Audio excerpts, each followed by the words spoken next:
You don't have to fall asleep to rest. Sometimes all you need is 10 quiet minutes, a space where no one needs you to perform, to decide, or to win. Maybe it's your lunch break. Maybe it's the middle of the night. The clock doesn't matter. What matters is that right now you finally stop carrying the world. This session is for men who live alone or feel alone, the kind of men who have given so much that they forgot how to just be.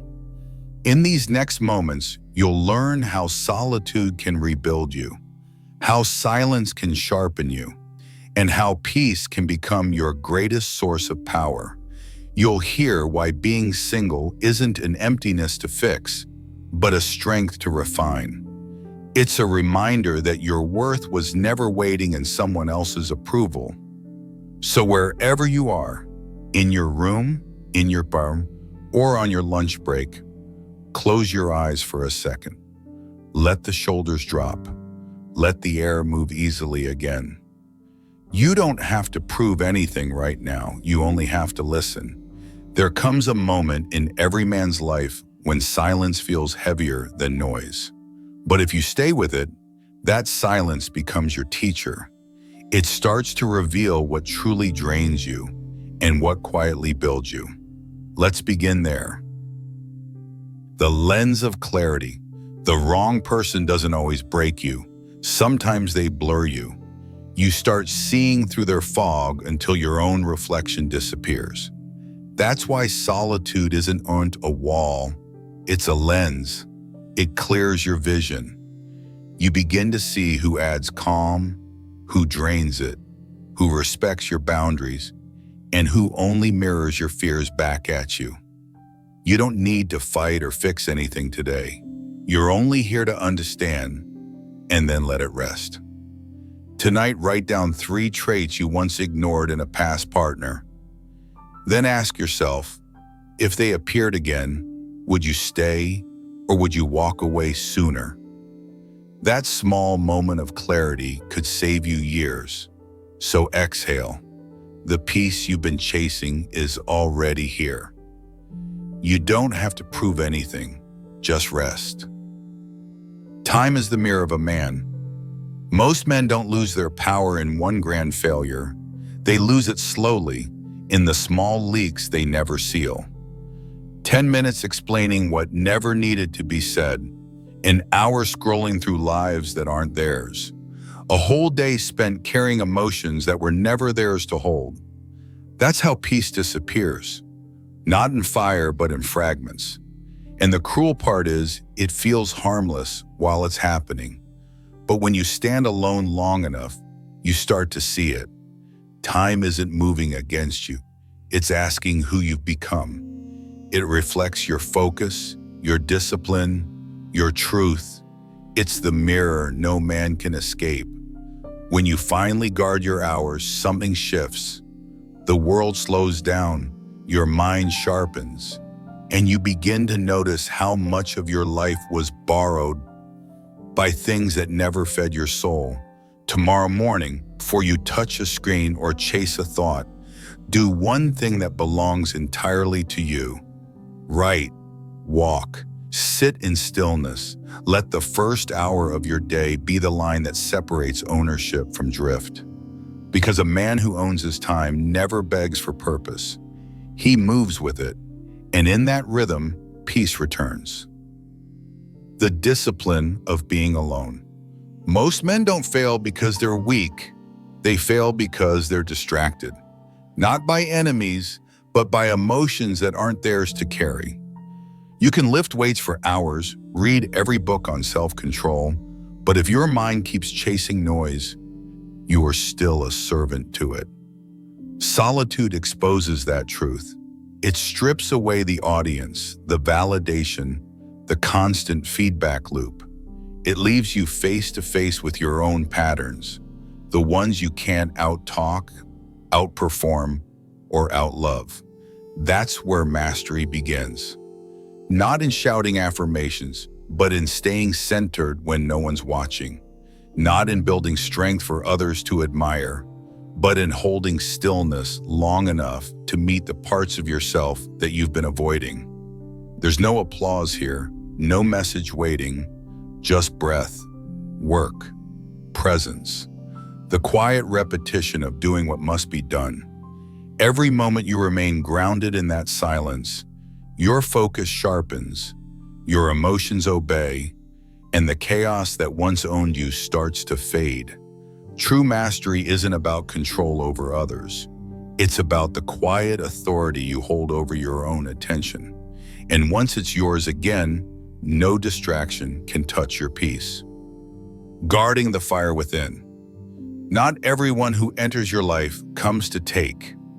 Some simply arrive with winds too strong for your flame.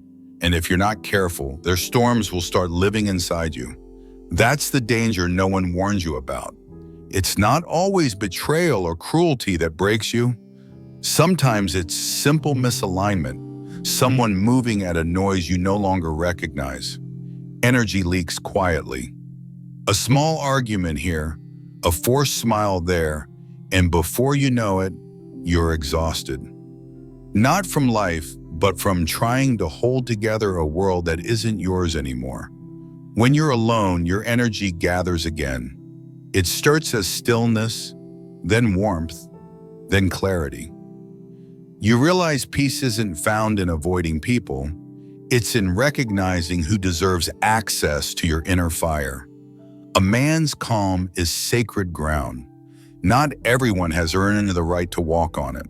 So learn to close the gate gently, without anger. Protect your focus, your mood, your mornings. Watch who drains you simply by existing too loudly near your silence. Watch who steadies you humbly by breathing the same air.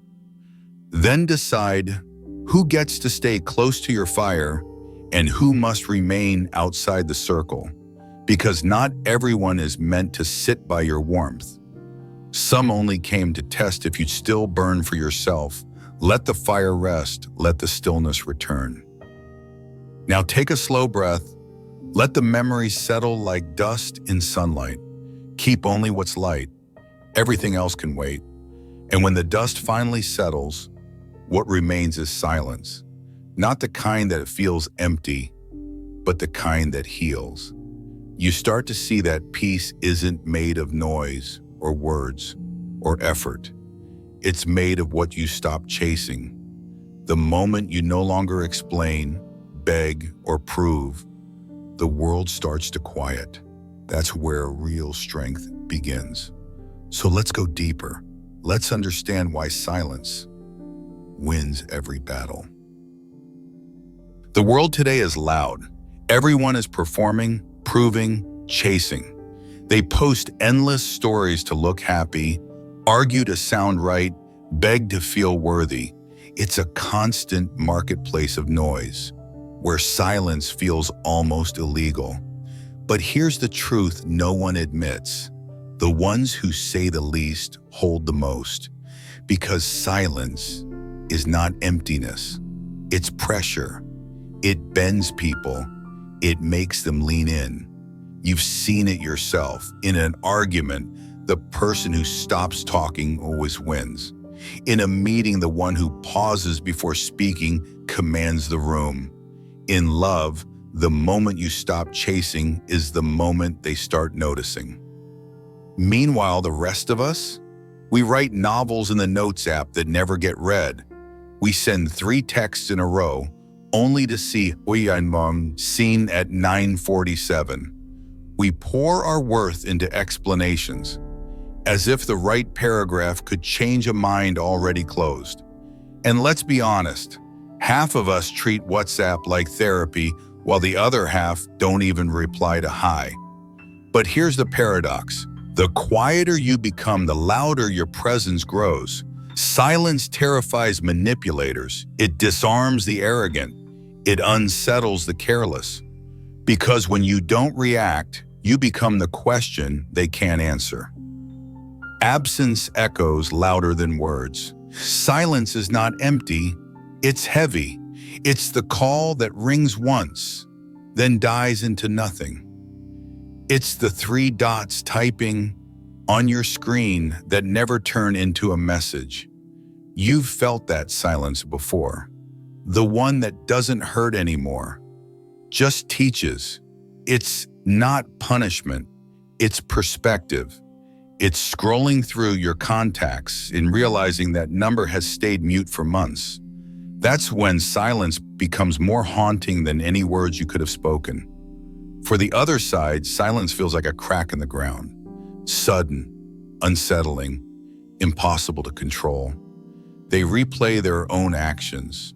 They wonder if you've stopped caring. They grow restless because they can no longer predict your next move. Control slips through their fingers, and that loss terrifies them. For you, silence is no longer about winning or losing. It's maturity. It's that moment you finally accept not everything requires a defense. Not every wound deserves a speech. You choose not to spend your dignity convincing those who already decided not to see it. Silence forces out truths no argument ever could.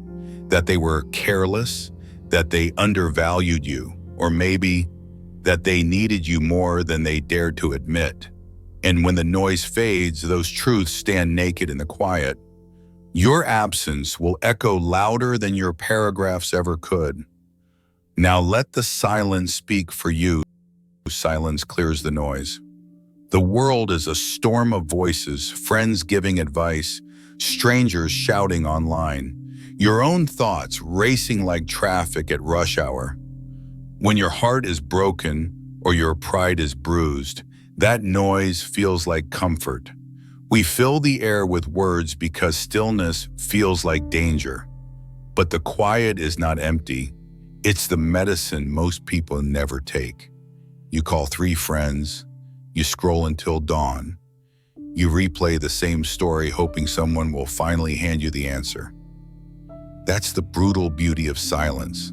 It doesn't shout, it whispers. It says things you've been running from. They didn't respect you, and you kept pretending they did. You weren't angry they left. You were angry you stayed too long. Silence isn't passive. It's a filter. It separates what's urgent from what's important, what your emotions scream from what your values whisper. It hands you back the steering wheel. Think of it like muddy water.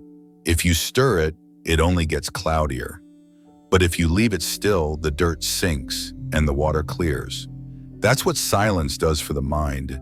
It lets the truth settle so you can finally see what's been there all along. So when the noise tempts you to react, defend, or prove, pause. Go quiet. Ask yourself, what truth is trying to reach me that I keep drowning out? Begging for closure is self-betrayal. We all crave it. That final conversation, that clean ending, the one moment that makes the pain make sense. You tell yourself, if I could just explain one more time, if I could just get them to hear me, then I'd finally have peace. But here's the cruel reality. If they truly cared, you wouldn't need to beg for closure. And if they don't, no amount of pleading will make them give it. Chasing closure is like standing outside a locked door, pounding your fist raw, while the key sits in your own pocket. That's when you realize peace never waits behind their reply. It lives in the quiet moment you stop asking for one. Every time you explain, every time you reach out, you hand them control over your healing. You say, my peace depends on your permission. That isn't peace. That's a prison you built with your own words. Silence, though, it's a different kind of ending. It doesn't scream, it doesn't demand. It simply steps away. It says, I accept that what you gave me is all you could give. I won't spend my soul trying to rewrite a story that's already finished. That silence is brutal, but it's also freeing. The truth is, you don't need their explanation. You need your own acceptance. You don't need their words. You need your dignity. You don't need them to say goodbye. You can write your own ending by walking away without a sound. Closure doesn't come when they understand you. Closure comes when you stop abandoning yourself to be understood. So the next time you feel the urge to send that long, aching message, stop. Go silent. Then ask yourself, am I searching for closure from them? Or am I finally ready to give it to myself? Silence exposes what words try to hide. Words are slippery things. They can charm, they can excuse, they can decorate lies so beautifully you almost forget they're lies. But when words fade and only silence remains, the truth walks in, uninvited, undeniable. People apologize with no intention to change. They promise with no intention to deliver. They say exactly what they think you want to hear. Because words are cheap, but silence doesn't play along. It strips away the cover and leaves patterns exposed. When you stop explaining, people have no stage left to act on. Their true nature steps out, unmasked. Watch closely. The one who valued you will feel your absence and seek you honestly. The one who only used you will vanish because your silence ends their supply. The one who manipulated you will grow frustrated or angry because control slipped away. It's almost funny. Some people could win an Oscar with the speeches they give. But the moment you stop giving them an audience, the show gets canceled faster than a bad Netflix series. That's why silence unsettles people. Words can be argued with. Silence cannot. They can dismiss your opinions, but they cannot dismiss your absence. They can twist what you said, but they cannot twist the fact that you stopped saying anything at all. And for you, silence is not weakness, it's observation. It's giving space for truth to reveal itself without interference. It's realizing that someone's consistency tells you more than their confessions ever could. Think about it.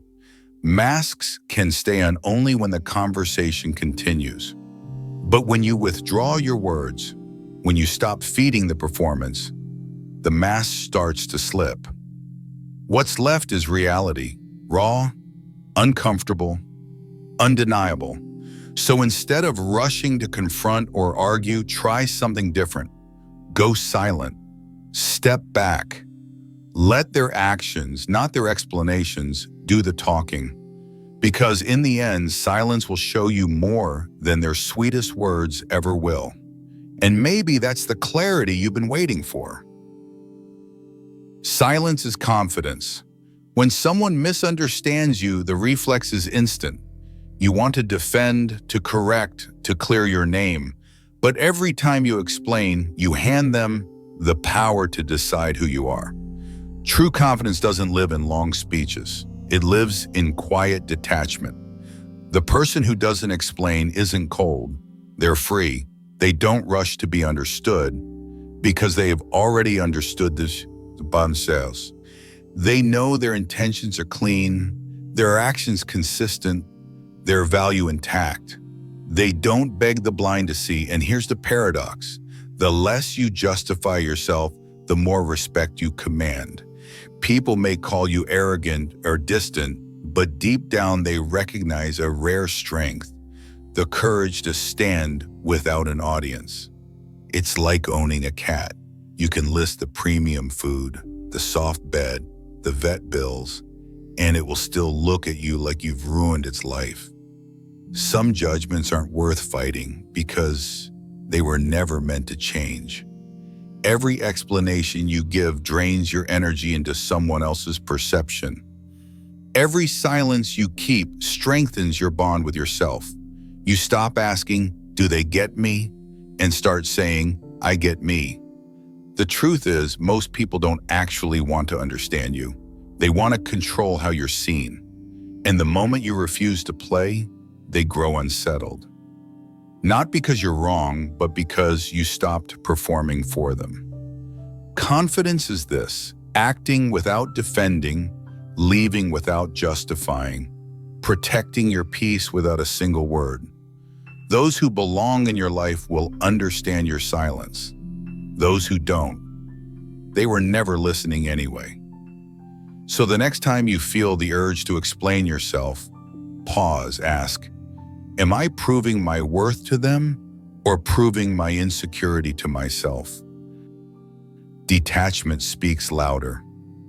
There is a rare power in leaving without noise, not slamming doors, not writing the final angry essay, just walking away, steady, unshaken, unreachable. It's not retreat, it's return. Return to yourself, because silence doesn't end the story. It lingers like an unfinished song. Your absence keeps replaying in their mind long after you've already turned the page. Here's the paradox. The less you argue for your place, the more they realize what they lost. They don't miss your defenses, they miss your presence. Think about it. Why does the quiet seat at the dinner table feel louder than the one who's shouting? Why does the message you never sent weigh more than the one you did? Because the human mind can fight an argument, but it can't fight a void. It's like leaving a group chat without a word. Suddenly everyone's scrambling. Was it me? Did I miss something? Meanwhile, you're already sipping coffee, at peace, watching the sunrise. But the deeper truth, the silence isn't really for them. It's for you. It's the moment you realize not everyone deserves your explanations, your essays, your late-night paragraphs. Your silence isn't coldness, it's clarity. It's not punishment, it's protection. Silence is not just withdrawal, it's authorship.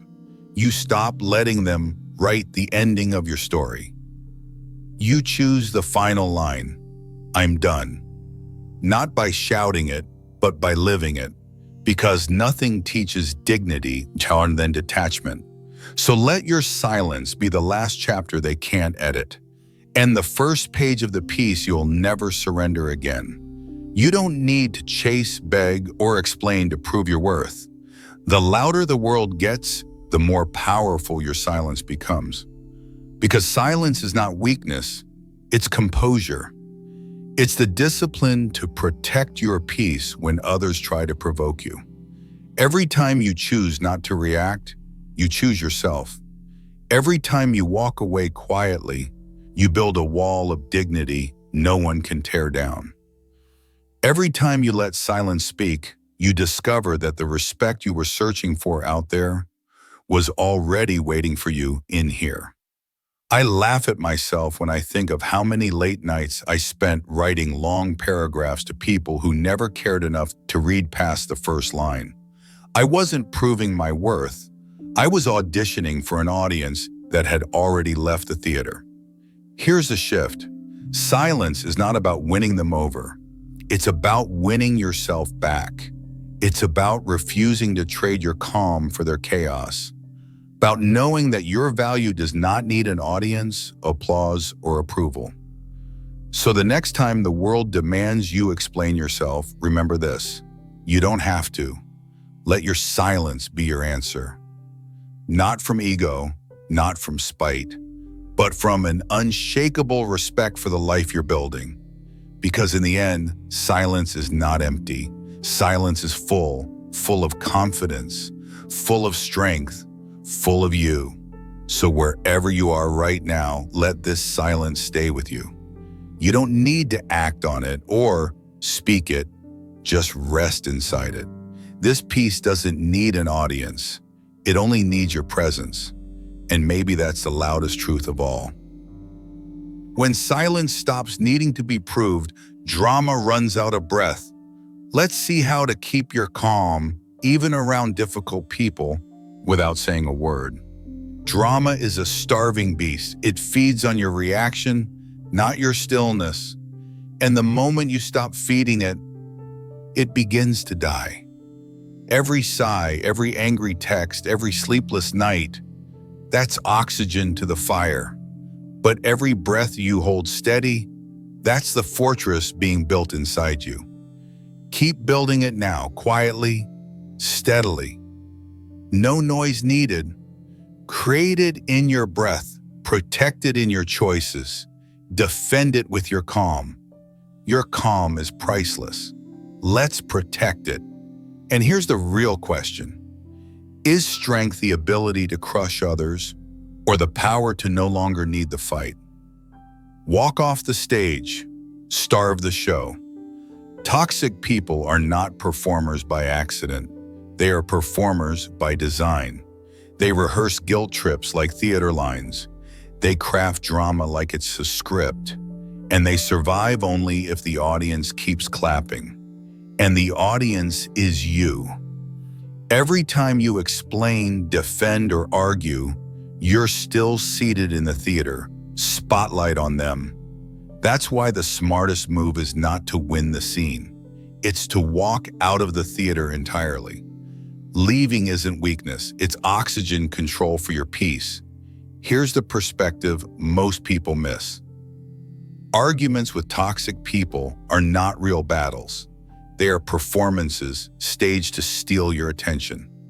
You may think you are fighting for respect, but really you are donating your energy to their show. And the more you play, the more they sharpen their act. They thrive on the back and forth, the heat, the spectacle. You are not just defending yourself, you are paying them with the one currency they crave: reaction. When you choose silence, when you choose to step off that stage, you are not being passive. You are reclaiming authorship of your life. You are teaching your body that your peace is not for sale, that not every provocation deserves a performance. The fortress within you grows every time you refuse to buy another ticket to their drama. Think about it. What would happen if the next time someone baited you, you didn't flinch? If you didn't clap back, didn't rush to prove your worth, didn't provide oxygen for the fire? The beast would starve, not with a whimper, but with a silent, desperate gasp. The show would end, and all that energy you used to waste in chaos, you could spend it building, healing, rising. Silence is not surrender. It is the oxygen cut. It is you rising from your seat, leaving the beast on stage with nothing to devour. The moment you stop feeding it, the drama begins to starve. The show ends the moment you stand up and walk out. Which stage in your life still has your chair on it? And when will you finally leave it empty? The quiet boundary: response, not reaction. Strength is not in the volume of your voice, but in the steadiness of your response. Reaction is a reflex. Response is a choice, and the line between the two is the line that decides whether you remain free or become their puppet. Not silence as avoidance, but silence as strategy. A boundary spoken once calmly is enough, not walking away bitter, but walking away whole. The beast craves reaction. Strength is built through response. The mirror move: reflect, don't absorb. Not every arrow that flies through the air is meant for your heart. Most of them are simply maps of the shooter's pain. Toxic words are mirrors. They reveal more about the person who threw them than the one they are aimed at. Yet most of us catch these arrows, press them against our skin, and call them truth. That is why we bleed. Mirrors don't just reflect faces, they reflect intentions. The person in front of you reveals what's really inside them, even when they try to aim it at you. Absorbing their words is like gluing someone else's graffiti onto the walls of your house. Reflecting means showing them their own handwriting and refusing to repaint your soul with their colors. Reflection is not about revenge. It is about freedom. Imagine standing in front of a mirror. If someone spits venom, the mirror doesn't swallow it. It simply shows them their own face. You can do the same. When you stay calm, their chaos echoes back to them. And often that echo is louder than any defense you could give. The fortress inside you grows taller every time you refuse to decorate it with someone else's graffiti. Reflections reveal, absorptions wound. Oxygen control, starve the fire. Fires don't love wood, Fires love oxygen, and toxic people are exactly the same. They don't thrive because of their words. They thrive because of the air you keep pumping into them. Your anger, your guilt, your desperate explanations. That's their oxygen. We've all done it, replayed a message, defended what didn't need defense. But every time you do, you're not talking to them, you're feeding them. You control the oxygen. Your attention is not neutral. It's a currency, and every toxic person knows how to make you spend it. They send vague messages to hook you. They stay silent just long enough to make you panic. They know if they get your reaction, they've already won. But once you stop paying, once you stop pumping air into their drama, the fire flickers. Quiet returns when attention returns to you. The beast craves breath, but calm chooses when to inhale. That's how you turn from prey into presence. Starve what steals you, feed what builds you. So ask yourself, where does your attention leak most? And how much oxygen are you willing to waste on a fire that was never yours to fight? Rehearse peace, stillness, reps. You don't build calm in the middle of chaos. Train when it's quiet, so calm knows the way when it's loud. You build it in the small, ordinary moments, the way an athlete builds muscle in quiet gyms long before stepping into the arena. Peace isn't a miracle, it's the habit. If you only seek calm when chaos appears, you're already behind. Calm is not a gift, it's a muscle. Approval detox, self-respect first. Most people stay chained to toxic people not because of fear, but because of hunger. The hunger for approval. It is the most silent addiction. You think you want their apology, their recognition, their praise. But what you really crave is your own respect. When you chase their approval, you are auditioning for a role in a play you never wanted. And every time you do, you're handing them the power to decide if you are enough. But when you anchor yourself in self-respect, the script burns. You walk off stage, and suddenly the audience doesn't matter. Letting go of their praise isn't cold, it's warm. Because when you no longer need their applause, you are free to give your love without fear. In the quiet, ask yourself only this: do I still respect the person I've become? When self-respect enters, manipulation leaves quietly. But here's what almost nobody tells you. Toxic people don't fear confrontation. They only fear one thing, and you're about to discover it. Now breathe with me. Alchemy of pain. Turn hurt into standards. Pain always comes uninvited. It doesn't knock politely. It kicks the door open, throws your balance off, and dares you to fall. Toxic people hope that pain will shrink you, keep you doubting, unfinished. But pain can also be fire, and fire can forge steel. That's the alchemy.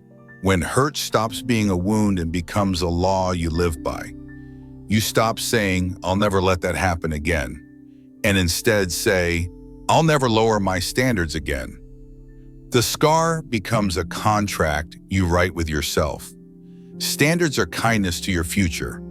Revenge is cheap fuel.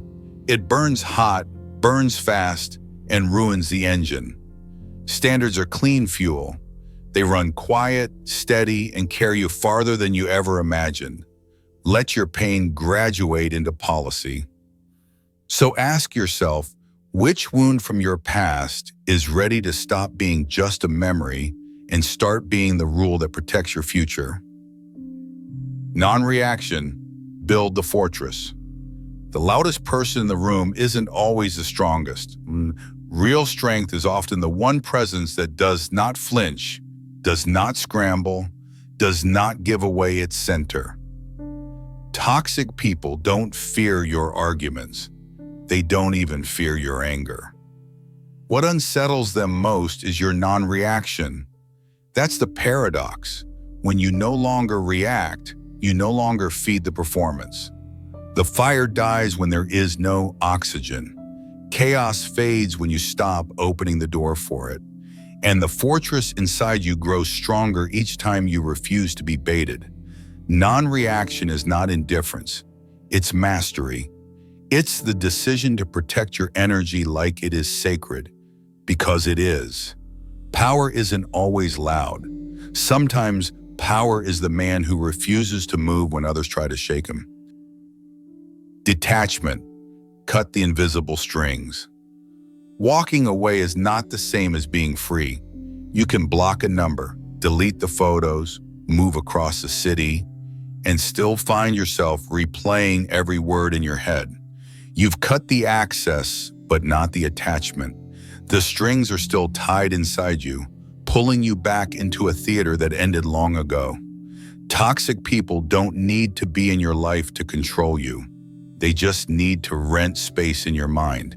And most of us keep paying that rent with guilt, with rumination, with the hunger for closure that will never come. Detachment is not coldness, it is clarity. It is refusing to keep negotiating your peace with ghosts. Toxic people lose their last weapon when your mind stops dancing with their shadow. So ask yourself, which invisible string are you still holding? And what would happen if tonight you finally let it fall? Self-respect over approval. The root of every chain is not their words, but your craving. Craving for them to finally admit you were right.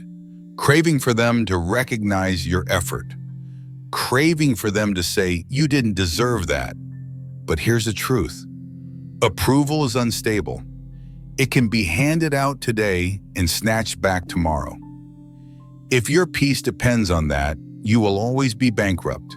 This is the detox. Stop drinking from a poisoned cup and calling it water. Their praise is not nutrition, it is sugar. It feels good for a moment but leaves you emptier than before. Self-respect, on the other hand, is steady food. It keeps you strong long after the applause fades. Self-respect is the blade that cuts it. Approval wobbles, respect holds. When you finally stop auditioning for their praise, you stop being controlled. And when you stop being controlled, you become whole again. You've walked through many lessons. You've learned how peace grows when you stop feeding what hurts you. You've left stories that no longer needed your presence. You've built calm where chaos once lived. And now you rest inside that calm, no longer reaching, no longer running, just breathing, just being. And now a final truth. Peace is power. The world can be loud, people can be careless, but they lose their hold the moment you stop feeding them your attention. When you protect your focus, your calm becomes your shield. You don't need their apology. You don't need their understanding. What you need is to return to yourself, quietly, completely. Imagine the last time someone tried to pull you into their chaos. See yourself there again, steady, soft, untouched. Their noise fades against your stillness. That is freedom, not revenge, not proof, just the kind of peace that stands on its own. If your peace truly has value, stop putting it on discount. If your self-worth is sacred, stop renting it out to people who only break what they borrow. Your scars are no longer pain, they are policies. Your storms are no longer chaos, they are proof of your stance. In the end, the smartest way to deal with toxic people was never to beat them, never to outshout them, never to explain yourself into exhaustion. It was always this: to become someone they can no longer touch. Are you ready to stop reacting and start rising? You've walked far today. The noise has faded. What's left now is not silence, but peace becoming real inside you. I am not chasing peace. I am peace unfolding quietly. I no longer need noise to feel alive. My calm protects me from the inside out. My silence speaks what words cannot. My self-respect is my anchor. I no longer perform for anyone's approval. I am whole even in solitude. I choose rest over reaction. I choose presence over proving. I choose stillness over struggle. The night holds you gently now. Nothing to fix, nothing to fear. Only stillness, only peace. Stay here until the light inside begins to rise again. The darkness has lifted. Stillness fades into light. You've rested. Now it's time to move again, not fast, not loud, but with quiet discipline. Because peace means nothing if it never meets the morning. I remember those mornings too well. The alarm would ring, and instead of getting up, I'd bargain with the clock. 5 more minutes, then 5 more. Honestly, if hitting snooze were an Olympic sport, I'd be a gold medalist, or maybe not, because I'd probably oversleep the finals. But behind the laugh, there's a quiet truth. Those small compromises shape a life. My coffee would sit cold, the to-do list untouched, and by evening, I wasn't tired from effort. I was drained from drifting. Gentle distractions are the most dangerous. They don't tear your life apart in one moment. They dissolve it, grain by grain, until one morning you no longer recognize the person in the mirror. The Stoics understood this long ago. A man without an inner law becomes a slave to whatever shouts the loudest. I lived that, pulled by moods, by cravings, by other people's noise, because I had no anchor, no code, no center. And here's what I learned. Discipline is not a punishment. It's the structure that lets you breathe. It is self-respect made visible. Now try something simple. When you set your alarm, place your phone on the far side of the room. Make tomorrow's first victory the moment your feet hit the floor before your excuses do. What would change in your life if, starting today, you refuse to abandon yourself? Self-respect you can see. Picture this. Your alarm buzzes at 6 a.m. The room is dark. The blanket is warm. But the night before, you wrote down one simple promise.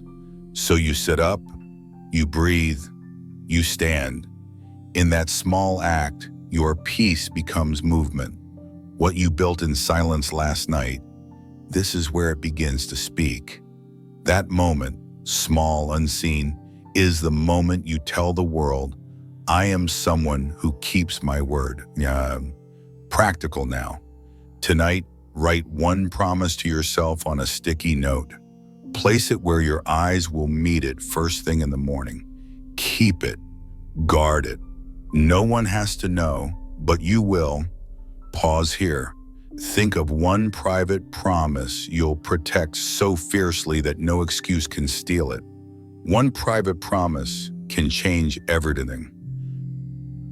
Discipline must fit your nature. My friend Jonas once tried the famous 5 a.m. routine. By noon, his eyes were red, his words sharp, and his body slouched like a puppet with cut strings. For him, it wasn't discipline, it was torture dressed up as virtue. The Stoics never asked us to copy each other's patterns. Marcus Aurelius ruled at dawn. Epictetus taught in poverty. Their lives looked nothing alike, yet their anchor was the same. Honor your own nature. Maybe your energy comes alive at midnight when the world is quiet. Maybe your deepest clarity visits at sunrise. The key is not to crush your wiring, it's to collaborate with it. Real discipline is not borrowed. It's built from within. Real discipline doesn't copy, it collaborates with your soul. Disorder always demands a price. I used to be that guy with 27 sticky notes. By the end of the week, I had covered half my screen with reminders and still didn't finish a single thing on them. That's how disorder works. It doesn't storm in, it seeps. It whispers through the dishes left for later. the message you keep meaning to send, the workout postponed just this once. And while nothing collapses immediately, your peace erodes. The Stoics knew this. Disorder is not only physical, it is spiritual. A messy space creates a restless mind. A restless mind forgets clarity. And when clarity fades, so does your ability to choose who you are becoming.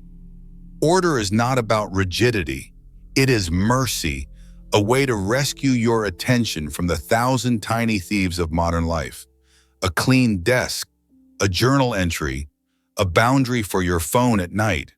These are not cages. They are containers that protect what matters most. Order is not perfection. It's self-respect translated into space. Notice the one small mess that follows you and put it down. Feel the space it returns. Success can soften you if you let it. When I first started my business, fortune smiled faster than I was ready for. One deal brought in more money than I had ever held in my life. I laid the cash on my desk, staring at it like it would rewrite every wound in me. And for a week, I acted like money could babysit my discipline. Spoiler, it couldn't. And I told myself I've earned a break. So I loosened my grip. Late mornings, missed routines, nights wasted in comfort disguised as reward. For a while, it felt like freedom, until the call came. A critical project was failing because I wasn't present. My success, instead of saving me, had almost undone me. That's the danger. Failure shouts, but success whispers. Comfort is the most polite thief you'll ever meet. It whispers that you've done enough, that you can let go of the edge that kept you sharp.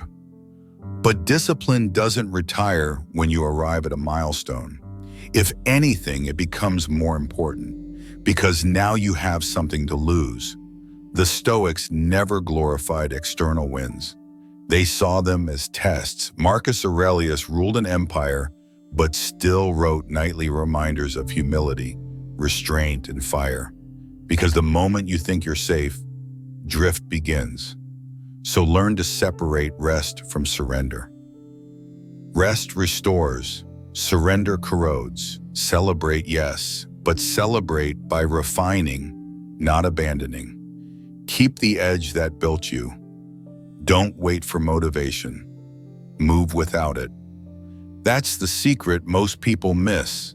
Motivation isn't the beginning, it's the side effect. It shows up after you move, not before. If you wait to feel ready, you'll wait forever. The Stoics knew this. They didn't ask, do I feel like it? They asked, is this right? And then they acted regardless of mood. Think of a sculptor. He doesn't stand in front of stone, waiting for a rush of emotion. He picks up the chisel, strikes once, and in the rhythm of motion, focus comes alive. So stop begging your feelings for permission. Your future isn't built on moods. It's built on moments when you move anyway. Think of one promise waiting on your list, and what would shift if you began it now? Stop waiting for moods. Lead with motion. If you think discipline is punishment, you've been misled. The truth is gentler and stronger. Live by conscious choice, not auto-reaction. There was a season when my world shrank to a dark room lit only by a screen. Empty noodle cups stacked in the corner, the glow of a game bleeding into my eyes, and nights stolen by endless clicks of a mouse. I told myself I was just unwinding. In truth, I was drifting, days dissolving with nothing to show but fatigue and shame. Honestly, I played so much that once I fell asleep in my chair, and dreamed the words game over. Even my subconscious wanted me to log off. One evening, Kai knocked once and stepped inside. He didn't scold, he didn't argue. He simply pulled the plug, looked at me, and said, "Come." We walked into the forest behind his workshop. The only sound was the crunch of leaves underfoot, the wind threading through the branches. No scores, no pings, just silence so alive it made me restless. I realized then I had trained myself to mistake stimulation for life. But in that silence, my body remembered something deeper: presence. For the first time in months, I breathed without distraction. There's a line I return to: until you make the unconscious conscious, it directs your life and you call it fate. Kai reminded me that choice begins the moment you pause, even for one breath. In that breath, life stops being automatic. It becomes art. Pause, breathe, then act. Who you are in private builds who you become in public. After Kai pulled me out of the noise, I found myself spending nights in his workshop. One evening I stayed late, sanding a piece of oak no one else would ever inspect. My back hurt, my hands ached, but I refused to leave it unfinished. When Kai passed by, he glanced once, nodded, and walked away. That nod told me, character is built in silence. The world never forgets the quiet strength it once felt near you. The Stoics understood this. Public respect without private integrity is a house built on sand. You can post wisdom online, speak well under lights, perform for an audience. But eventually the mask slips, and what remains is what you practiced in the shadows. Discipline isn't built in the spotlight. It's built in the quiet hours when you keep a promise no one else sees. That's where trust in yourself grows. And when you trust yourself in silence, the world feels your gravity when you finally speak. Try this. Choose one act you will protect in private: journaling, prayer, a workout, or simply finishing the task you'd rather abandon. Keep it sacred. Let it shape the version of you the world will meet. Who you are in silence is who you'll carry into the light. Center is where you begin again. Tame the dopamine before it tames you. That's how dopamine traps us. The rush isn't in owning, it's in chasing. Each click promises happiness, but delivers only clutter.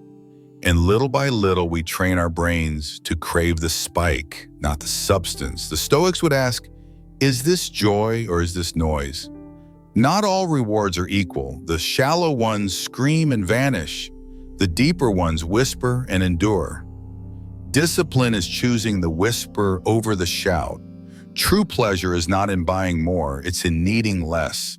Not in the thrill of new, but in the peace of enough. So before your next purchase, pause and wait 24 hours. If you still want it tomorrow, maybe it serves you. If not, you've just trained your will to be stronger than a whim. Stay awake. Structure is mercy, not a cage. I once knew a freelancer who thought freedom meant never having a plan. She woke up each day going with the flow, and by night she was exhausted. Yet somehow nothing truly important moved forward. Her freedom had turned into a quiet kind of slavery. That's what happens without structure. Your time gets hijacked by the loudest voice, the newest message, the easiest distraction. At first it feels flexible, but slowly it drains your energy and erodes your direction. The Stoics didn't see structure as punishment. They saw it as protection. Not bars, but boundaries. Not rigidity, but rhythm. A clear morning routine. A block of deep work. Even a simple curfew for your phone at night.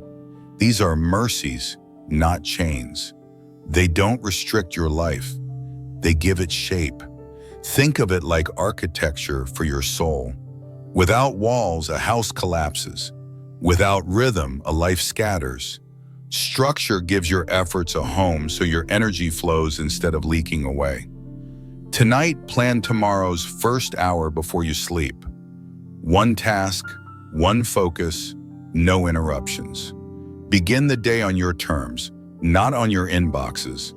Most people think freedom is doing whatever you want, but that's not freedom. It's the fastest road to slavery. Freedom without rhythm is noise. Discipline turns it into music. Act like the person you are becoming. A young mother once told me she wanted to be more present for her child, but every night the glow of her phone stole her attention. One evening she did something different. She turned the phone off at 7 p.m., placed it in a drawer, and sat cross-legged on the floor. For the first time in weeks, she listened fully to her child's stories. No multitasking, no distraction, just presence. In that simple act, she wasn't pretending. She was rehearsing the mother she wanted to become. That's what identity-based discipline looks like. Every choice is a vote for who you're becoming. You don't wait for the future to arrive. You practice it now. The disciplined version of you doesn't exist in theory. It exists in the way you respond today, in the mess and movement of ordinary life. The Stoics knew this well. Marcus Aurelius didn't just write about wisdom. He practiced it in his journal each night, shaping his character stroke by stroke. Try this for yourself. Decide on one small behavior today that reflects the person you want to be tomorrow. Do it, not perfectly, but consistently. Do it softly, the way morning repeats itself without trying. Reflect on this. Are your actions still echoing the old self or rehearsing the future you desire? Every minute is a brick in the temple of your life. Working in Kai's workshop gave me order. My hands shaped wood. My body moved with rhythm. But when the tools were put down and the night grew quiet, something darker returned.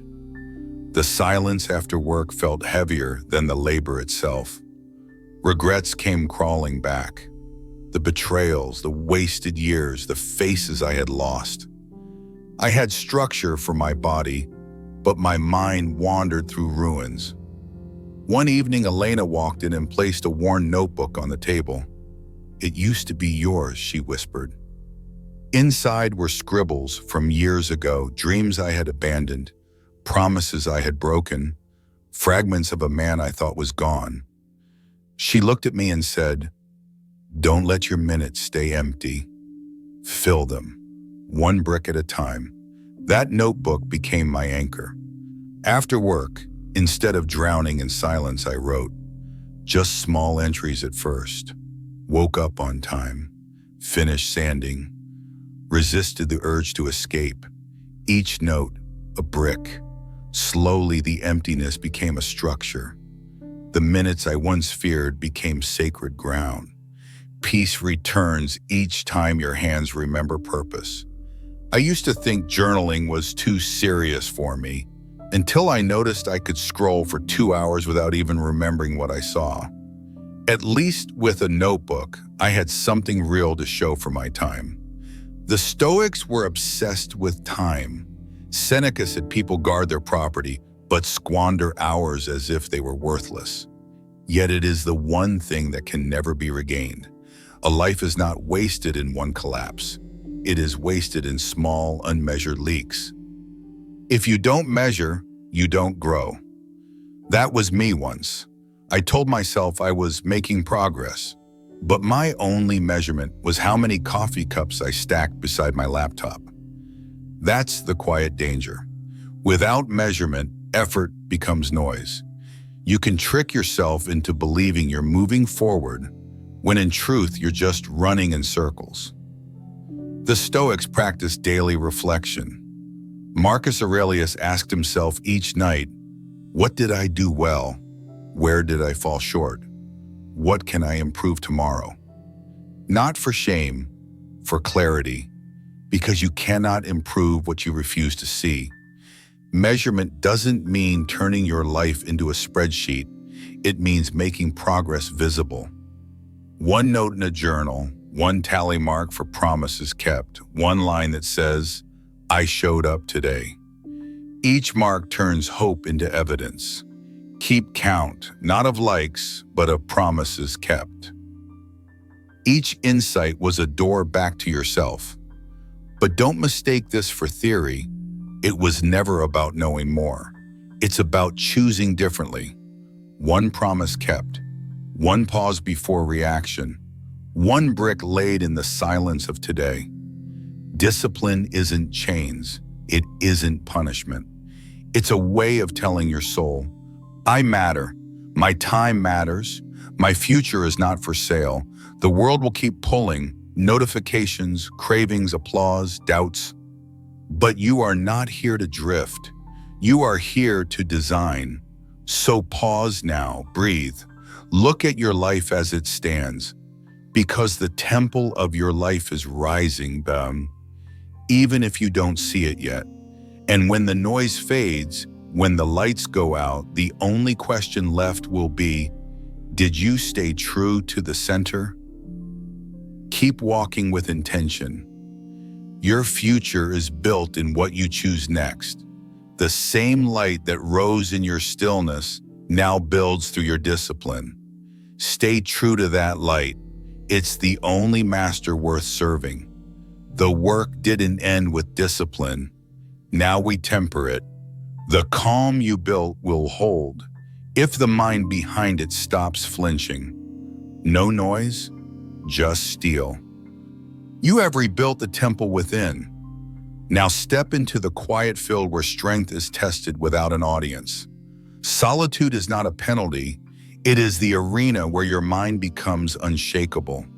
Walk with me. We enter the way of the Stoic warrior. Do you know why so many people feel exhausted even when their lives look full? Because they've been renting their soul to every opinion, every demand, every whisper of comparison. It's like carrying 100 shopping bags that aren't even yours. You walk slower, your back bends, and one day you realize not a single item inside belongs to you. But here's the shock most never face. The strongest people you admire didn't grow in the spotlight. They grew in the shadows when nobody was clapping. Power isn't given by the crowd. Power is born when you dare to walk with only your own footsteps as company. That silence is not emptiness, it's the forge. Think of solitude like fire. Too close and you burn, too far and you freeze. But mastered well, it hardens steel. Because silence doesn't demand applause, it trains you for life beyond applause.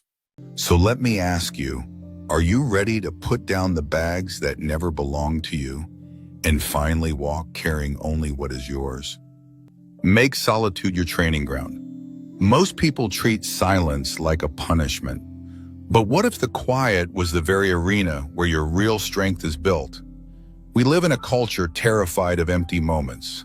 Look around. Trains, offices, bedrooms, even elevators.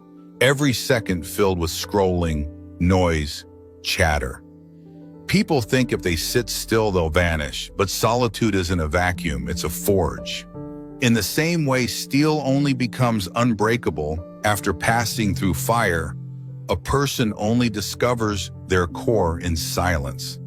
I used to joke that when Wi-Fi drops for 5 minutes, most people act like civilization just collapsed. But maybe that panic isn't about the internet going down. It's about us being afraid of hearing their own thoughts. A colleague once confessed he couldn't sleep without a podcast playing. If it's quiet, my mind gets too loud, he said. The truth is, it wasn't his mind that was loud. It was the truth inside him knocking. Marcus Aurelius, the emperor philosopher, once wrote, "Very little is needed to make a happy life. It is all within yourself." That line is a reminder that solitude is not emptiness. It's the richest soil where strength grows. When was the last time you gave yourself silence long enough to hear what's truly yours and what's only borrowed noise? Stop living on borrowed approval. If your peace depends on their opinion, then you've handed strangers the remote control to your life. Most people spend their days negotiating with ghosts, the imagined judgment of parents, colleagues, or people they barely know online. They edit their choices like actors rehearsing lines for an audience that isn't even watching. That's not freedom. That's unpaid labor for other people's expectations. If you live on their approval, you die on their rejection. Chasing approval feels safe, but it actually makes you invisible.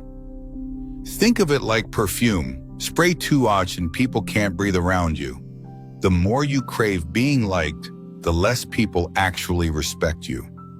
Philosophy isn't abstract here. The Stoics remind us that what others think is outside our control. And if it's outside, it doesn't belong in the driver's seat. Your choices are your internal territory. Protect them like borders. Today, make one decision as if no one will ever see it. Each act trains your freedom muscle. If this truth hit you, drop a comment. Whose opinion are you finally ready to stop carrying? Who's living rent-free in your head right now? And what would change if you stopped paying them with your choices? Build self-reliance without becoming stone. Real strength isn't about cutting everyone off. It's about standing firm so that when you connect, it's from choice, not fear. We live in a culture that confuses independence with selfishness. But if you can't carry your own weight, how could you ever help lift anyone else? Self-reliance doesn't mean closing your heart. It means strengthening your spine. A friend once told me after his breakup, the hardest part wasn't the loneliness. It was realizing he couldn't even cook a simple meal. He wasn't just heartbroken, he was helpless. The night he cooked his first dish, plain but nourishing, he said it felt like taking back a piece of himself. You don't need to own less, you just need to depend less. If no one could rescue you this month, which single skill would give you the most peace? Self-reliance isn't built overnight. It grows through small rituals, tiny anchors you can return to when the world gets loud. Let me share one with you, a gift you can carry anywhere. Tomorrow morning, before the noise begins, step outside or stand by your window. Place your hand on something solid, wood, stone, the window frame. Take a slow inhale to 4, then exhale to 8, and whisper quietly to yourself, steady spine, open heart, calm mind. Why these words? Because independence is not just standing alone, it's standing balanced. A steady spine means you can hold yourself upright without leaning on anyone. An open heart means you're still able to love and connect, but from choice, not desperation. A calm mind means you own your reactions instead of being owned by them. Do this for 60 seconds. It may seem simple, but practice daily, it becomes a hidden reset button, reminding you that real self-reliance is strong, kind, and clear all at once. Turn failure into a private classroom. Most people treat failure like a verdict, but the Stoic warrior treats it like tuition. Think about it. When you fail, the world usually rushes in with 2 reactions, sympathy or sarcasm. Both are noise. The real work happens when the room goes quiet and it's just you, your mistake, and the mirror that won't blink. That's where growth hides. A colleague once botched a big presentation. Everyone told him, "Don't worry, it happens to everyone." He smiled, but later admitted those words did nothing. What helped was locking himself in a small office, replaying the slides, and writing down exactly where he lost the audience. That private audit turned a humiliating night into the blueprint for his next success. I've learned that shame fades when clarity begins. Your scars are not proof of weakness. They're the tuition you paid for wisdom. Seneca once said, "Difficulties strengthen the mind as labor does the body." He wasn't romanticizing pain. He was pointing out that struggle is not an enemy, it's a coach. Failure is like spinach, bitter in the moment, but chew it enough and it fuels muscles you didn't know you had. Practice. Create your own failure audit. 3 columns, controllable, uncontrollable, and 1 repeatable upgrade. Do it within 24 hours of your next setback. That's how mistakes stop being scars and start being teachers. What's one failure you've been too busy to sit with? And what lesson is still hiding in it? Build your inner fortress. If your peace can be stolen by one comment, then you haven't built a fortress. You've left your gates wide open. We live in a world where emotions are treated like open windows. Every wind of opinion blows straight through. One harsh word, one late reply, one canceled plan, and suddenly your whole mood collapses. But a Stoic warrior builds something different, an inner fortress, a room with a lock on the inside. I once saw a manager reduced to silence after a client exploded in anger. The whole office froze. Later, another colleague walked in with the same bad news, but handled it calmly, almost lightly. Same storm, different fortress. That was the day I realized two people can live the same moment, but only one keeps the key to their inner peace. Once, I rearranged my work schedule just to drive home and spend a weekend with my mother. But when I arrived, she raised her voice, frustrated, emotional, releasing years of unspoken weight. My chest tightened. My first impulse was to defend myself. But I caught the fire before it spread. I had inhaled, let my shoulders fall, and asked quietly, "Mom, what's really hurting you right now?" 13 minutes later, the storm had turned into tears, and we ended the evening holding hands at the dinner table. That wasn't weakness. That was the strength of a fortress no one else could shake. And you should train this too, because the people you love most deserve to meet your strength in its most respectful form. Some people hand out emotional keys like free samples at the mall. Here, ruin my day. And you too. Don't forget you can crash my weekend anytime. That's not generosity, that's surrender. Your fortress isn't about isolation. It has windows. You still connect, still love, still serve, but the lock stays on your side. Perspective, principles, presence, these are your walls. And at the center sits an unshakable self, untouched by the weather outside. Keep stacking bricks in silence. Your strength will echo louder than words. Practice. Write down 3 values you won't trade, even under pressure. Keep them short enough to repeat when the storm hits. That's how you start stacking the bricks of your inner fortress. Which situation most often steals your peace? And what single boundary would start to close your gate? The courage to disappoint others. To live true to yourself, you must be willing to be the villain in someone else's short story. Even if that someone is family. We grow up trained to please. Say yes, stay quiet, keep the peace. But if your whole life is built on avoiding disappointment, the person you end up betraying is yourself. A friend once told me he studied law not out of passion, but because his father wanted it. 10 years later, he confessed he didn't hate the job, but he hated himself for never daring to choose differently. A close friend once invited me to join a business venture I didn't believe in. I knew saying yes would buy his smile, but sell my peace, so I told him no. He was upset for a while, but later he admitted it was the right choice.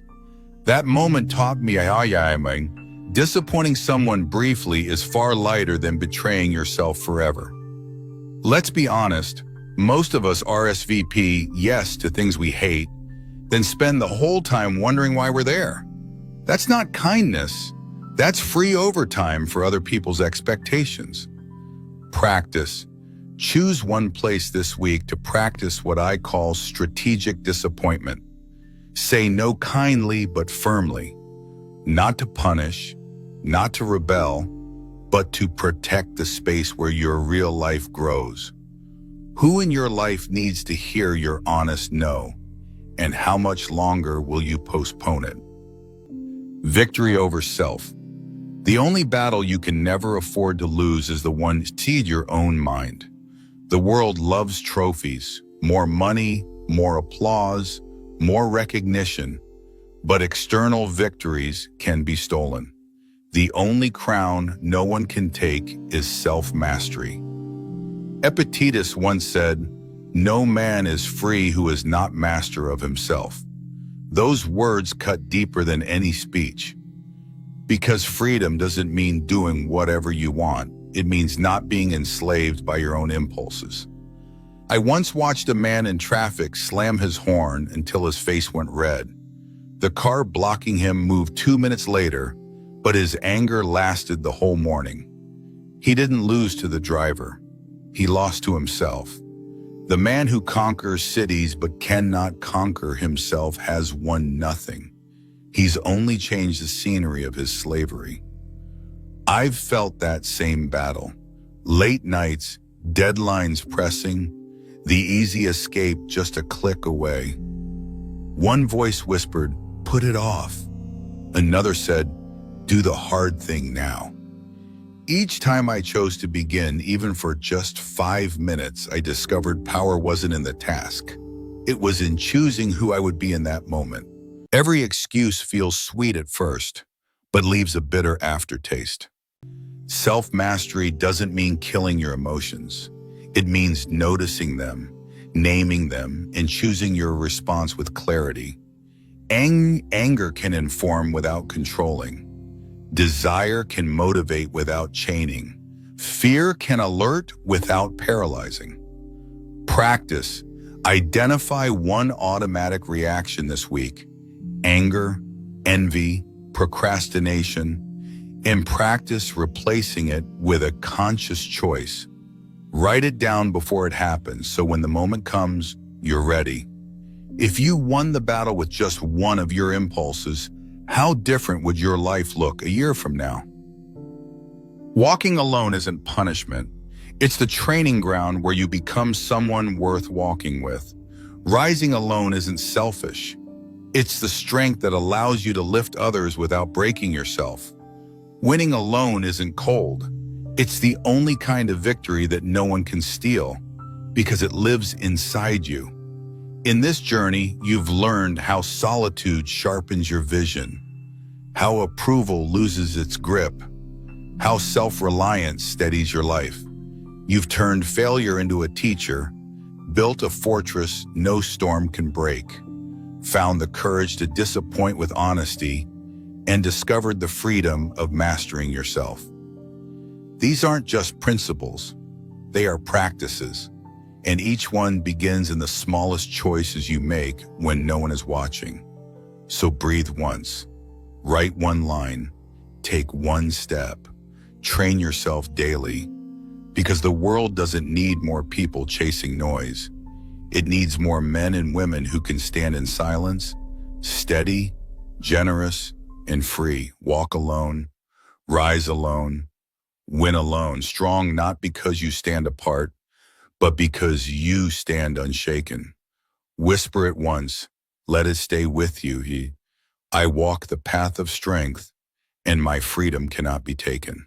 And when strength becomes still, a new lesson begins. The Stoics never chased youth, they practiced it, not through vanity, but through vitality of mind.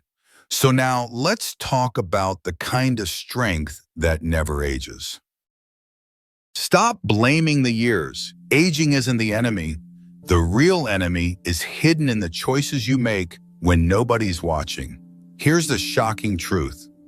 Most people age faster not because of time, but because they sleep 4 hours, live on caffeine, and call it discipline. That's not strength. That's slow suicide in disguise. Think of your life as a house. Some let the roof rot and then curse the weather. Others strengthen the beams, and when the storm comes, the house stands proud. Time doesn't destroy you, it reveals what you have been building. Time is not stealing from you, it's simply reflecting you. So let's rebuild from within. The body, the breath, the mind. Every small choice you make is a quiet declaration of youth. Habits decide, not genes. Stop blaming your DNA. Genes are the excuse people love to use because it takes the weight off their own choices. Oh, my parents aged fast, so we will too. No, you're not doomed by blood. You're shaped by behavior. Here's the twist no one tells you. Genetics load the gun, but habits pull the trigger. And most people are pulling it every day without realizing it. Think of your body like a journal. Every coffee instead of water, every night you cut your sleep short, every day you carry stress without release. That's a sentence written in ink. The first few pages look fine, but turn 10 years forward and you're holding a story you don't like reading. Wrinkles, fatigue, dull energy. They're not accidents. They're paragraphs written by neglect. Wait until you realize how many of your daily normal routines are secretly aging you faster than time itself. You've seen it yourself. Two people, same age, different glow. The difference isn't fate, it's daily faith in small acts of care. And trust me, I used to comfort myself the same way, blaming my parents' genes. Turns out it wasn't DNA making me tired. It was Netflix at 2 a.m. and fries at midnight. Pause, ask yourself, if your future face is a receipt of your current habits, what story are you writing right now? Here's the part people miss. The pen is still in your hand. Habits don't just age you, they can also reverse the damage. Every glass of water is a line of renewal. Every stretch, every walk, every hour of real rest is a vote for resilience. Practical step. Today, swap one on just one. Soda for water. 10 minutes of scrolling for 10 minutes of stretching. Go to bed an hour earlier instead of promising yourself you'll catch up on sleep someday. Because every habit is a vote. And those votes stack up into the face you'll see in the mirror, the body you'll carry, the energy people feel when you walk into a room. So let me ask you directly, are you voting for a body that gets weaker by the year or one that grows stronger with time? Every choice you make is shaping the face you'll meet 10 years from now. Stress, the real wrinkle maker, hear me now. Oh, you youthful souls hidden behind the shell of age, you are still young. Do you realize that? The world may see the lines on your skin, but inside your fire hasn't dimmed. It's waiting to be fed again. And here's what science tells us. With the right habits, a joyful spirit, and consistent care, the human body is designed to live up to 120 years, which means if you are 60 today, you are only halfway. Halfway. You haven't reached the end. You are standing right in the middle of the road, with decades still waiting for you to claim them. But here's the trap. Nothing steals those decades faster than stress. Stress doesn't just live in your head. It seeps into your skin, your gut, your hairline.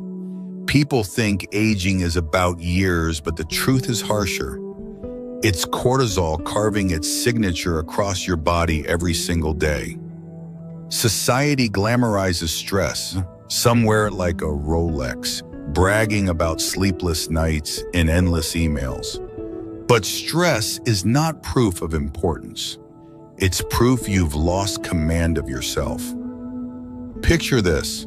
Stress is like acid slowly dripping onto stone. You don't notice it at first, but year by year it erodes everything. Your patience, your posture, your glow. That's why two people the same age can walk into a room and one looks fresh, the other worn down. Same years, different chemistry. I once worked with two people in their 40s. One carried stress like armor, jaw clenched, shoulders tight, always rushing. The other knew how to step back, took breaks, laughed often, protected sleep. Guess who looked 10 years younger? Not the one with the stronger work ethic, but the one with stronger boundaries. Pause. Feel your body right now. Are your shoulders tense? Is your jaw tight? That's not just discomfort. That's your future face forming itself in real time. Reflection. Stress doesn't prove you're alive. It proves you're running on survival mode. The Stoics warned us long ago, we suffer more in imagination than in reality. And when your imagination never shuts off, your body pays the price. Practical step. Twice today, stop for 2 minutes. Breathe deep, scan your body, release one area of tension, jaw, shoulders, or chest. That single act does more to keep you young than any cream or supplement. Youth is not stolen by years, it's stolen by stress you never released. So let me ask you, are you living like the commander of your energy or the prisoner of your nerves? The untouchable four: sleep, water, movement, presence. You can spend thousands on creams, pills, or treatments, but if you ignore these four and no supplement, no surgery, no shortcut will save you. Sleep, water, movement, and presence. They are not glamorous. They are not complicated. But they are the foundation that every vibrant, youthful person is standing on. Sleep is not a luxury, it is repair. At night, your body rebuilds hormones, restores energy, and even produces collagen that keeps your skin firm. When you cheat sleep, you're not gaining time, you're losing life. Water is not just a drink, it is the fuel your entire system runs on. Most people walk around dehydrated without even knowing it. Dry skin, brain fog, sluggish digestion, constant fatigue. Movement is not punishment, it is proof of life. A body in motion tells the world, I'm still here. I'm alive. Without it, everything slows. Your blood, your breath, your mood, your very presence. And before you roll your eyes, no, I'm not saying you need a six-pack. Honestly, even dancing like an idiot in your kitchen counts. Your body doesn't care how cool you look. It just wants to move. Your body doesn't age at night, it repairs. Unless you cheat sleep, it doesn't crumble with years. It crumbles when you stop moving. It doesn't dull because of time. It dulls because you forgot to hydrate. And now, here's the gift I promised you. It's small, but the power inside it can make you feel younger from the very first time you try it. The young morning ritual. Tonight, before you sleep, place a glass of water beside your bed. When you wake tomorrow, drink it before you touch your phone. Then step outside, barefoot if possible, for 3 quiet minutes. Let the morning light rest on your face. Stretch, breathe, memories, and move before the world makes a single demand of you. And as you take that first sip of water, whisper to yourself with a deep sense of refreshing fulfillment, I renew myself each morning. My body is strong and my spirit is only 20. By tomorrow night, notice what feels different. Your mind calmer, your skin brighter, your body steadier. This isn't magic, it's your biology finally working with you, not against you.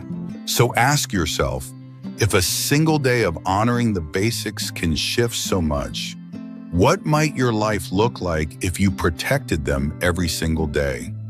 And if a glass of water in 3 quiet minutes can shift your body, imagine what happens when you master the voice inside your mind. Your body stays young through rhythm, but your mind stays young through change. Embrace change instead of fighting it. Have you ever noticed the people who age the fastest are not always the ones who live the hardest lives? Often they are the ones who refuse to adapt. You can see it in their speech, in the stiffness of their posture, in the etched lines of resistance across their faces. Stubbornness doesn't protect you, it petrifies you. Every time you resist change, you trap yourself in a cycle of heaviness, frustration, and decline.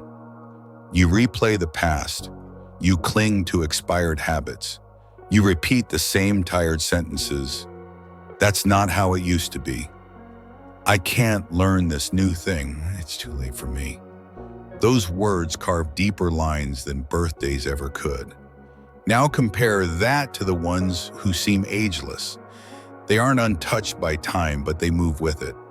At 50, 60, even 70, they are learning new hobbies, exploring new music, discovering fresh ideas. They embrace technology instead of fearing it. They say, "Why not?" instead of "I'm too old." Flexibility keeps their body and mind alive. Even modern medicine admits what ancient wisdom has always known. Learning and openness keep the brain flexible and the spirit light. But beyond science, you can feel it. The glow of someone who has chosen curiosity over rigidity. Their faces are softer, their presence lighter, because they are not fighting the river of time, they are flowing with it. Think of bamboo in a storm. The mighty oak resists and snaps. The bamboo bends and rises again. Those who embrace change remain unbroken, and their youth lingers, not as illusion, but as proof of adaptability. Pause and ask yourself, when was the last time you truly bent with life instead of fighting it? So what changes have you been resisting? A new way of working? A shift in your relationships? A transformation within yourself that you keep delaying? Every moment of resistance is a tax you pay with your energy and your years. Every moment of openness is a deposit into your vitality. Practical move. Once a week, do something unfamiliar. It doesn't need to be dramatic. Try a new exercise. These small acts train your spirit to stay flexible, and a flexible spirit stays young. Remember this, staying young doesn't mean clinging to the past. It means stepping into the unknown with curiosity, even when your knees ache a little. Because time doesn't age you, resistance does. Staying young means staying open. So tell me, are you adapting with time or letting time harden you? And because you've stayed with me, let me give you something simple yet powerful. 4 affirmations you can carry with you, not theories, but seeds to replant youth inside your spirit. Repeat them softly, even once, and let them take root. I carry light, not weight. My spirit makes me timeless. I am worthy of joy, love, and renewal. Today, I will release one burden before I sleep. These are not just words, they are seeds. Water them daily, and they will grow into the face, the energy, and the presence you show the world. The voice in your head ages you faster. It's not your body that makes you old. It's the voice inside your head. The words you whisper to yourself in silence leave deeper marks than the years ever could. Think about it. You can lift weights, eat clean, sleep well. But if every time you look in the mirror you repeat, "I'm tired, I'm failing, I'm not enough," your body listens. It carries those words in your posture, your eyes, your energy. I've seen men twice my age look brighter, simply because they stopped insulting their own reflection. Pause for a moment. Notice your breath. What tone do you use when you speak to yourself? Encouraging or cruel? Those words don't vanish into thin air. They settle into your skin, your muscles, your very presence. The Stoics taught, we suffer more in imagination than in reality. And it's true, most of the pain you feel isn't happening outside.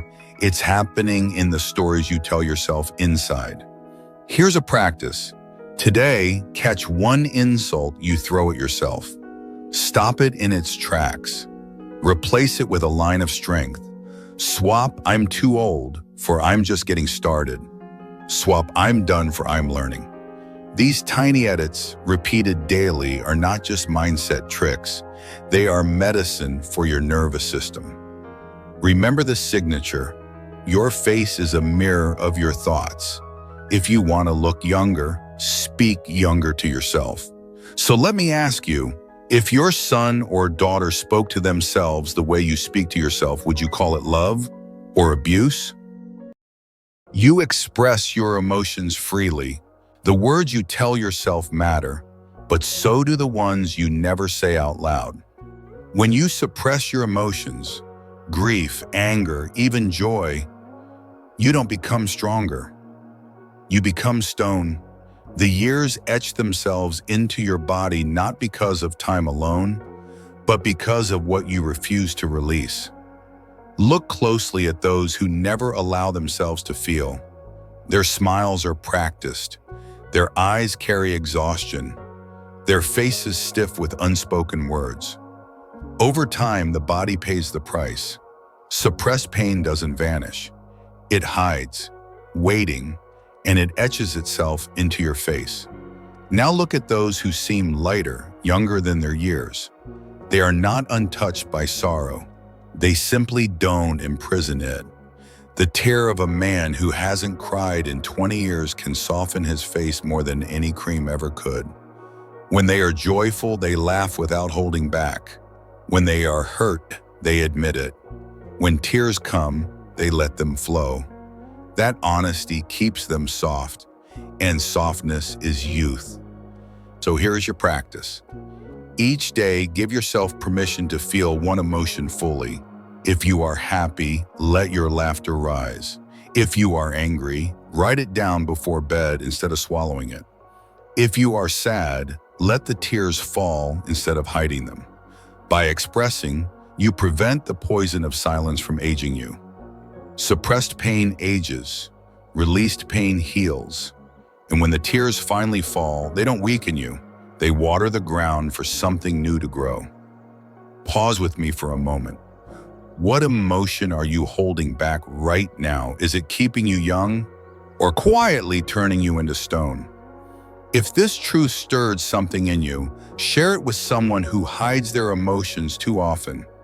Because sometimes the gift we give each other is permission to feel, and in that permission we stay young in spirit. Protect your energy, not your image. Grinding is not strength, guarding your energy is. The world praises exhaustion like it's a medal, but worn-out eyes and a drained spirit are not badges of honor. They're warning signs. Here's the contrarian truth. Saying yes to everything doesn't make you valuable. It makes you fragile. What keeps people youthful isn't endless hustle. It's boundaries. It's the courage to say no. Meanwhile, I once thought checking emails at midnight made me important. All it made me was grumpy, with eye bags big enough to carry groceries. Close your eyes for a moment.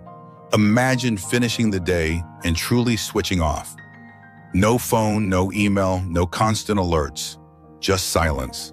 Feel the weight lifting? That calm is not laziness. It's the reset your body has been begging for. Here's what you can do tonight. Choose a cutoff hour.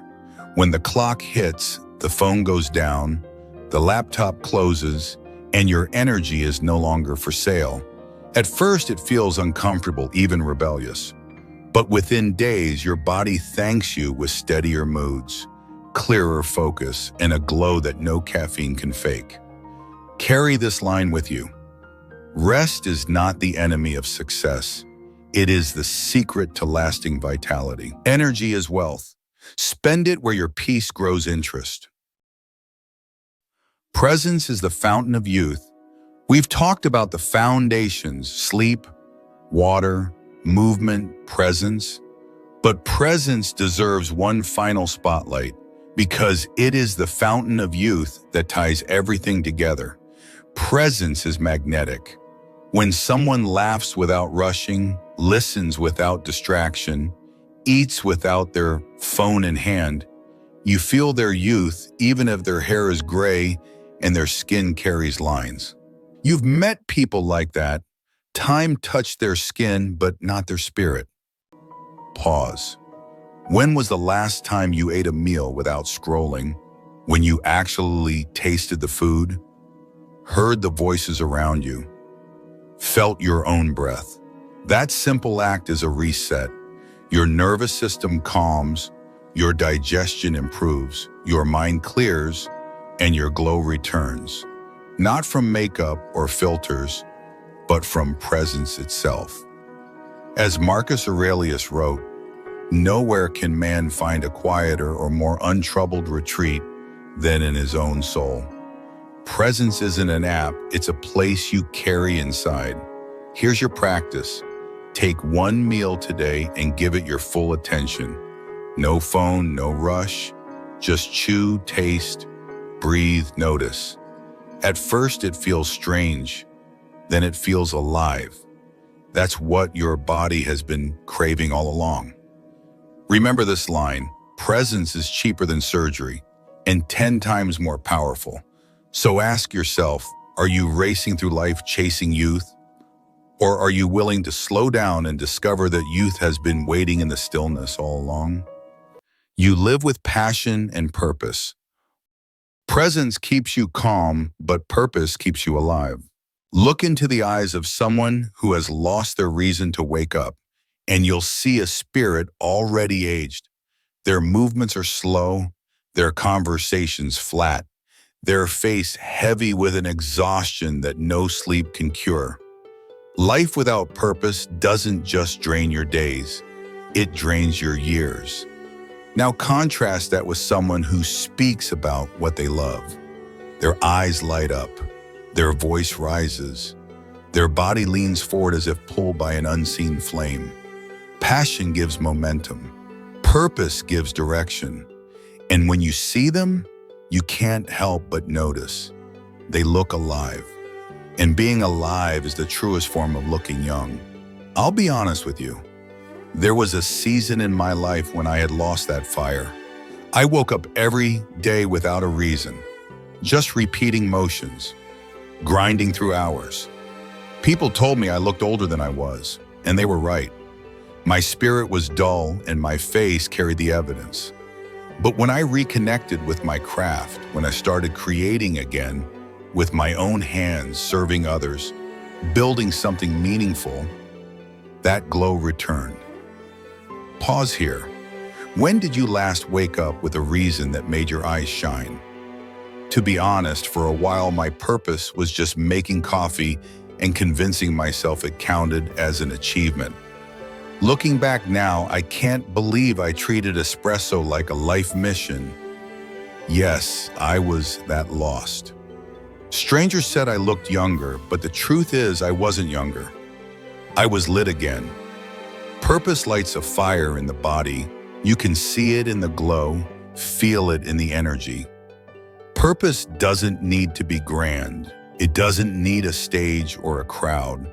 It can be the quiet devotion of raising your children with love, the discipline of creating beauty in small places, the integrity of building something meaningful. What matters is that it excites your spirit enough to rise in the morning with expectancy. Here's your practice. This week, write down one thing that truly excites you, something you'd stay up late for, something that stirs your spirit. Block out 1 hour for it and guard that hour like your life depends on it, because in many ways it does.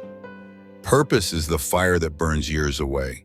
So ask yourself, are you truly living or just slowly surviving your days? Habits, stress, fundamentals, self-talk, energy, presence. These are the pillars that decide whether you age forward or backward. Here's the truth. You are not at war with time. Time is simply the canvas. Every day you are holding the brush. Every choice you make paints the face you'll wear, the body you'll carry, the energy people will feel when you walk into a room. You can be 45 and fading or 45 and just beginning. The number of candles on your cake doesn't matter. The fire in you does. So from this moment forward, treat youth not as something you chase, but something you practice. Guard your peace. Honor your sleep. Move because you can. Speak to yourself with respect. Show up fully alive. And as you step into tomorrow, carry this affirmation with you. My age is not my limit. Each day I choose strength, clarity, and presence. That is how you stay young and fit forever. And it begins the moment you decide. As the world slows, let your peace begin its quiet work inside you. The body may rest for a while, but the soul never stops rebuilding. But the moment you stop running from your own silence, something changes. The noise fades, and what remains is the space where truth begins to breathe again. Learning to love your own company. Most people aren't scared of being with someone else. They're scared of being with themselves. That's why silence feels heavy. That's why weekends alone feel like punishment. But here's the shift. When you stop running from your own presence, you start discovering a freedom no relationship can ever give you. I remember sitting alone one Friday night while everyone else posted their date night photos. For a moment, the room felt like a prison. But then something changed. I opened a book I'd been ignoring for months, brewed coffee the way I liked it, and for the first time in a long time, I realized this feels good. Not lonely, not empty, just mine. There's an old Rolling Stones lyric, I can't get no satisfaction. That's what happens when you rely on other people to fill your emptiness. You keep chasing, but never feel full. The moment you learn to enjoy your own company, satisfaction finally shows up, not from outside, but from within. Pause with me here. Imagine going for a walk with no phone, no noise, just you. Imagine laughing at your own thoughts without needing anyone else to validate them. Imagine sitting at a cafe, enjoying your coffee without the silent panic that people might think you're lonely. That's not weakness. That's strength most people never taste. Practice. This week, take yourself out. Go to dinner alone or sit at a park bench without scrolling your phone. Notice the urge to reach for distraction, then breathe through it. That discomfort is your training ground, the gym where solitude builds muscle. Because once you love your own company, you'll never beg for half-hearted attention again. You'll stop settling, stop bending yourself just to avoid silence. You'll realize, I am already enough. If you've ever struggled with this, drop a quick comment, I'm learning, or I felt this. You'll be surprised how many others are walking the same path. When you fall in love with your own presence, loneliness dies and freedom is born. Escaping the trap of validation. The fastest way to lose yourself is to keep asking, do they approve of me? Most men don't even notice when it starts. A small shift at work, you phrase an idea softer so the boss nods. At home, you wear the shirt she likes, not the one you do. On social media, you post what gets likes, not what matters. Before long, you're not living your life. You're performing for someone else's applause. I've done it too. I once bought a car I couldn't afford, not because I needed it, but because I wanted strangers to think I was successful. Guess what? No one cared, except my bank account. That's how validation works. It seduces you into trading freedom for approval, and the return is always empty. Here's the contrarian truth. The more you chase validation, the less respect you earn. People can smell neediness. Real strength doesn't beg to be clapped for. It keeps moving whether the room cheers or not. The Stoics knew this long before Instagram. Epictetus said, if you want to improve, be content to be thought foolish and stupid. In plain words, stop being addicted to what people think. Because if your peace depends on their opinion, you'll never be free. If someone has to tell you, I don't care what anyone thinks, 3 times in one conversation, trust me, they care. We all slip into that trap. The difference is whether we notice it. Practice. This week, try one bold act without explaining yourself. Wear what you like, even if it's not trendy. Say no without apology. Post something meaningful, even if it gets 2 likes. It will sting at first, but that sting is proof you're breaking the chain. The day you stop living for applause is the day you finally hear your own voice. Growing stronger in solitude. Most people run from silence like it's a burning house. They fill every gap with noise, company, or distraction, terrified of what they'll find if they sit alone. But solitude isn't weakness. It's the forge where real strength is made. When you're single, the quiet can feel heavy at first. Nights without messages, mornings without someone waiting, weekends where the phone doesn't ring. That's when the doubts get loud. Am I enough? Am I missing something? But here's the paradox. Those very moments of discomfort are training. They're the weights that build your inner muscle. Think of solitude as a gym for the soul. Each time you face the silence without running, you grow. You learn to calm your mind when anxiety creeps in.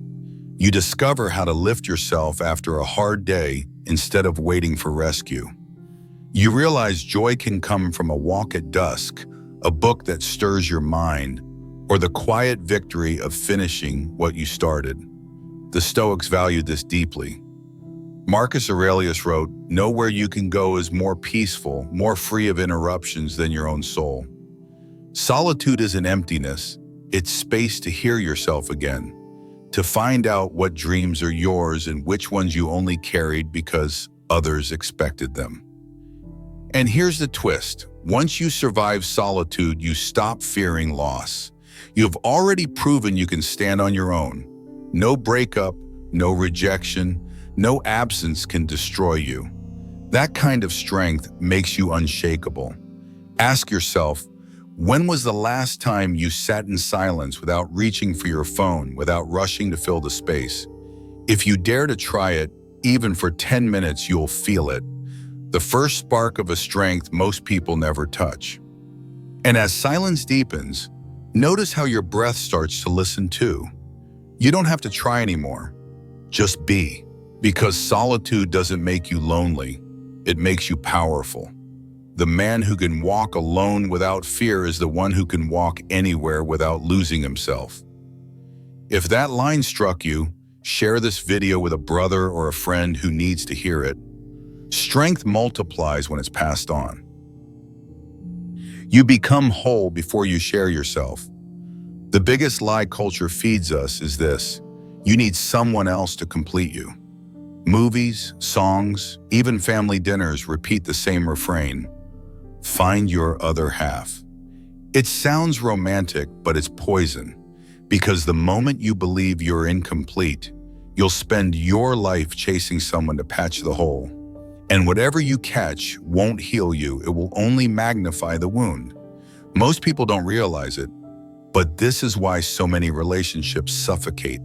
If you step into love carrying emptiness, you won't bring joy, you'll bring need. Every silence will feel like rejection. Every absence will feel like abandonment.